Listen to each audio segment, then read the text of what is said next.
जय हिंद दोस्तों। आज आप लोगों को तिरंगा वाली प्रश्नों की सीरीज में आप सभी का स्वागत है।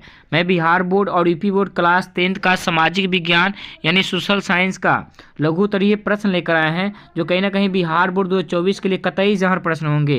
ये वीडियो 10 होगा, वीडियो पार्ट 10 होगा। इसके पहले 9 वीडियो पार्ट की चर्चा कर दी गई है, आप लोग जाकर चैनल पर देख सकते हैं। यह सबसे एक देखा जाए तो भरोसामंद चैनल है, इसका नाम है माँ आर्ट्स जोन। ठीक है, पहला क्वेश्चन इसमें है, बिहार के किसान आंदोलन पर एक टिप्पणी लिखे। इस प्रश्न को बिहार बोर्ड कई बार पूछ चुका है। ठीक है, आप लोग याद रखेंगे। आपका इतिहास का क्वेश्चन होगा, ये इतिहास के चैप्टर 4 का उत्तर हो जाएगा। बिहार में नील उत्पादन की स्थिति बहुत दयनीय थी। बिहार में नील्हे गोरे द्वारा तिनकटिया व्यवस्था प्रचलित की गई थी, जिसमें किसानों को अपनी भूमि के 3/20 हिस्से में नील की खेती करनी होती थी।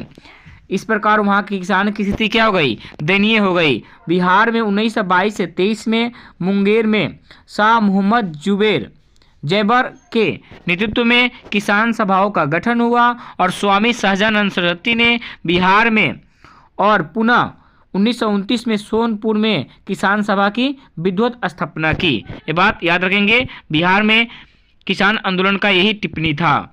ठीक है, और क्वेश्चन एक पूछे एक नंबरिया में कि अखिल भारतीय किसान सभा का गठन कब हुआ था? तो कहेंगे 11 अप्रैल 1936 में हुआ था। ठीक है, याद रखेंगे, कहाँ? लखनऊ में। ये भी बात याद रखेंगे। क्वेश्चन 2 है, औद्योगिकरण क्या है? उत्तर में हो जाएगा, औद्योगिकरण एक ऐसी प्रक्रिया है जिसमें मानव किसी वस्तु का निर्माण हाथों से न कर बड़े बड़े यंत्रों या मशीनों से की जाती है, तो वस्तु का निर्माण अपार मात्रा में होती है। यही प्रक्रिया औद्योगिक क्रांति कहलाती है। औद्योगिक क्रांति जो सर्वप्रथम कहाँ आई थी? इंग्लैंड में आई थी। ये बात याद रखेंगे। यानी कहीं ना कहीं देखा जाए तो औद्योगिकरण के आने से कितने भारत में जो कल कारखाने थे, कुटीर उद्योग थे, वो पतन के कारण बन गए। ये भी बात याद रखेंगे। औद्योगिक क्रांति में मशीन, नया नया मशीन यंत्र आया था, जिससे वस्तु का निर्माण अपार मात्रा में हुआ और उस वस्तु की खपत के लिए विश्व बाजार की आवश्यकता पड़ गई थी। याद रखेंगे। ठीक है, क्वेश्चन नंबर 3 है, हिंद चीन में फ्रांसीसी प्रसार का वर्णन करें। तो उत्तर हो जाएगा, 17वीं शताब्दी तक बड़ी संख्या में व्यापारियों के साथ ईसाई पादरी भी हिंद चीन पहुंचने लगे। 1862 में फ्रांस अपने सैन्य बल से अनाम पर अधिकार कर लिया और 1863 ईस्वी में कंबोडिया के साथ साथ तोकिन पर भी अपना अधिकार कर लिया। इसी तरह 20वीं शताब्दी के आरंभ तक संपूर्ण हिंद चीन फ्रांस के अधीन हो गया। ठीक है, याद रखेंगे, कहीं ना कहीं जो हिंद चीन था उसमें 3 क्षेत्र आता था, लाओस, कंबोडिया, वियतनाम। और इनकी स्थिति को देखते हुए फ्रांस ने अपना दबदबा जमा लिया और हिंद चीन में बसने वाले फ्रांसीसी क्या कहे जाते हैं? कुलोन कहे जाते हैं। ये भी क्वेश्चन याद रखेंगे, एक नंबरिया में क्वेश्चन करता है कि हिंद चीन में बसने वाले फ्रांसीसी क्या कहे जाते हैं? कुलोन। इस प्रकार फ्रांस के अधीन हो गया पूरा हिंद चीन। ठीक है, क्वेश्चन नंबर 4 है, भारत में राष्ट्रीय आय की गणना किस संस्था द्वारा होती है? तो इसका उत्तर हो जाएगा, इकोनॉमिक्स का क्वेश्चन होगा। भारत में राष्ट्रीय आय की गणना केंद्रीय सांख्यिकी संगठन द्वारा होती है। इसको इंग्लिश में CSO कहा जाता है। ऐसा समझ में, CSO, central statistics organisation. Bharat में राष्ट्रीय आय की गणना केंद्रीय सांख्यिकी संगठन द्वारा होती है। इस संस्था की स्थापना 1951 में की गई थी।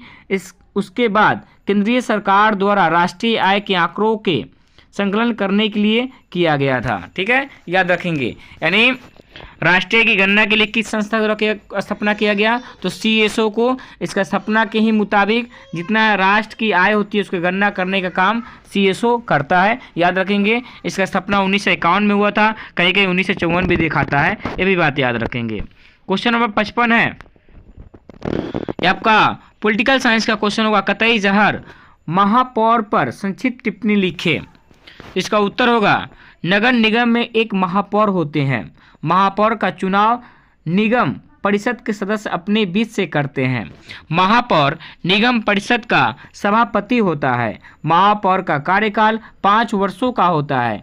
महापौर शहर का प्रधान होता है, इसलिए वे शहर में आए हुए अतिथियों का स्वागत नगर की ओर से करते हैं। अगर महापौर नहीं रहेंगे तो उसका कार्यभार कौन संभालेगा? उप महापौर। है समझ में? वो इसका देख रेख करता है। ये कहीं ना कहीं प्रश्न बहुत ही इंपॉर्टेंट होंगे। आप लोग इस वीडियो को देख लिए तो लाइक कीजिए और बताइए कमेंट में वीडियो कैसा लगा। ये लघुत्तरीय प्रश्न जो बिहार बोर्ड 2 अंक के पूछते हैं, ठीक है। ये कहीं ना कहीं तिरंगा वाली प्रश्नों का सीरीज है तो छपेगा, ठीक है, कहीं ना कहीं टपकेगा हर पेपर में। जय हिंद, जय हिंद, जय भारत।